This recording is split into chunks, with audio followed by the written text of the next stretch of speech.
गुरु की महिमा तो होती है, पर उसके साथ साथ उसकी शक्ति भी होती है। तो भक्ति और शक्ति दो अलग चीजें नहीं, एक ही है।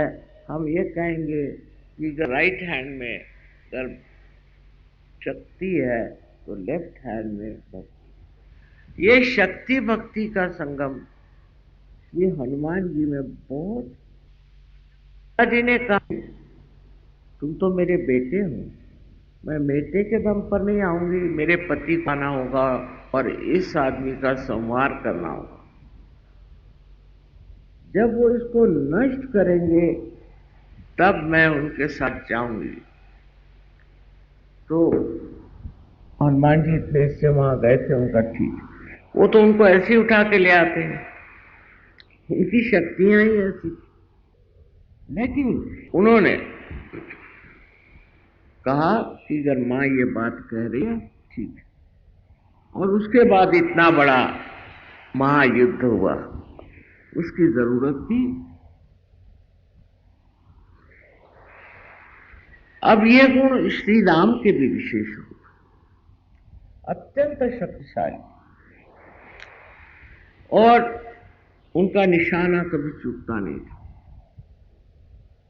आपने सुना होगा कि सीता स्वयंवर ने उन्होंने क्या किया, लेकिन वही श्री राम जब रावण की बात आई तो उसको उन्होंने छोड़ा नहीं, उसका उन्होंने वध कर दिया। उसकी जो मैंने उसका जो वर्णन तुलसीदास जी ने बहुत सुंदर किया कि श्री राम बार बार बाण मार रहे थे और रावण के 10 सर में से एक गिरता जाए फिर आ जाए, फिर गिरता जाए फिर आ जाए।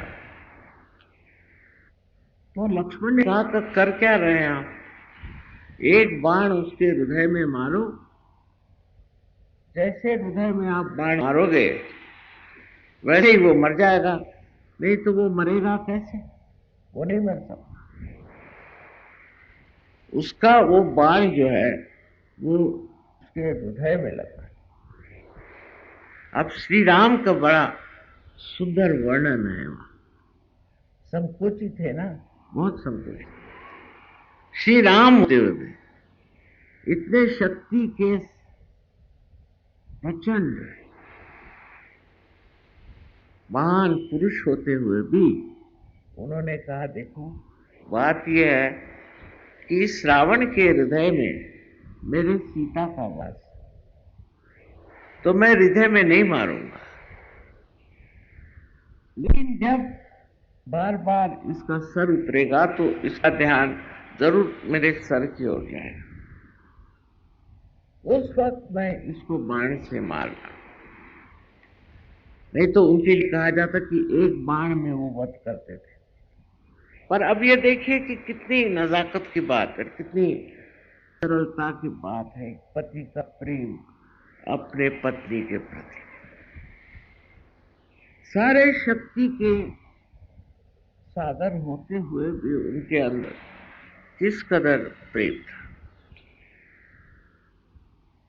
हनुमान जी के तो अनेक किस्से हैं कि जिसमें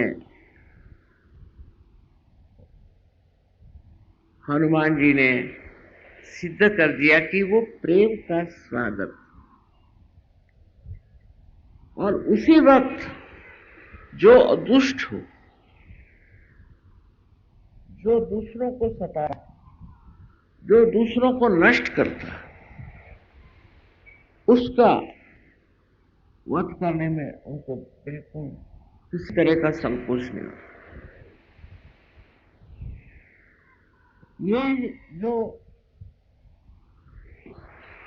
भक्ति की बात बजरंगबली की है, वही उनकी शक्ति की भी बात देखने लायक। वो जानते थे कि रावण सिर्फ अग्नि से डरता है,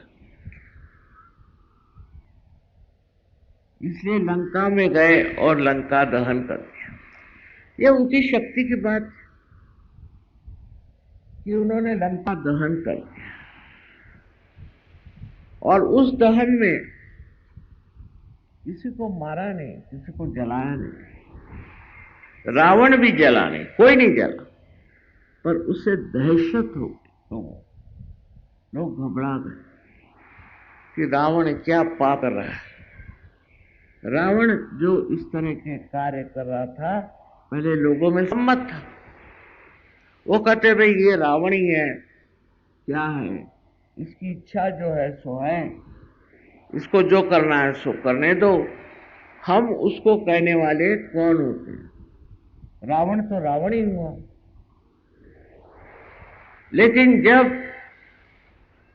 कितनी समझदार की बात है कि जब लंका जल उठी, जब लंका का दहन हो गया,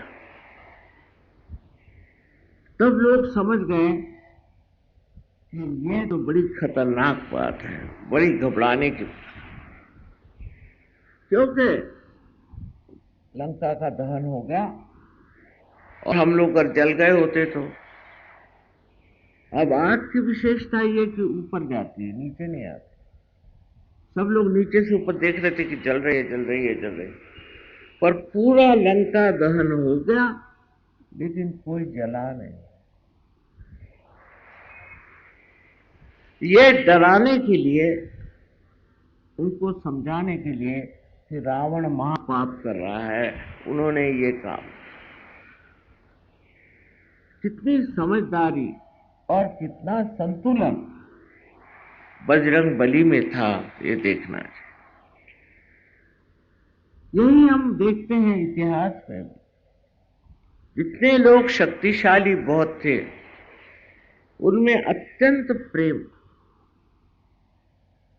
अगर आप देख लीजिए तो शिवाजी महाराज का एक उदाहरण है कि वो इतने शक्तिशाली थे, पर उतने ही बहुत तमीजदार, बहुत कायदे के और बहुत ही ज्यादा संयमित आदमी थे।